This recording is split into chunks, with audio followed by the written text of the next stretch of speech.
Charles City County, Richmond County, New Kent County, Westmoreland County, southeastern King William County, northwestern James City County in southeastern Virginia, southeastern Essex County, Lancaster County, until 8:15 p.m. At 7:28 p.m. Eastern Standard Time, severe thunderstorms were located along a line extending from near Tappahannock to near New Kent to Adkins Store, moving east at 30 miles per hour. Hazard, 60 miles per hour wind gusts. Source, radar indicated.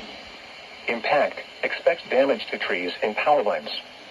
Severe thunderstorms will be near New Kent, Charles City, Warsaw, King and Queen Courthouse, Dunsville, Ruthville, and Center Cross around 7:35 p.m. Eastern Standard Time. West Point, Haynesville, Holdcroft, Sharps, and Little Plymouth around 7:40 p.m. Eastern Standard Time.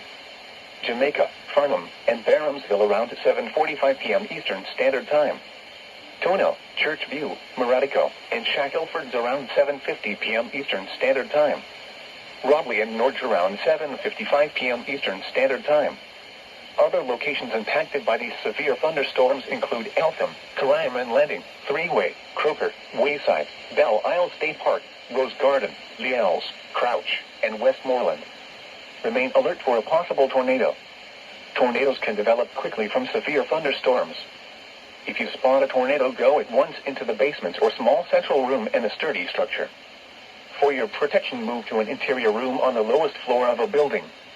Please report severe weather by calling 757-899-2415, posting to the National Weather Service Wakefield Facebook page, or using Twitter at NWS Wakefield, V.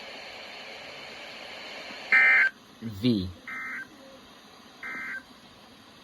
At 7:30 p.m.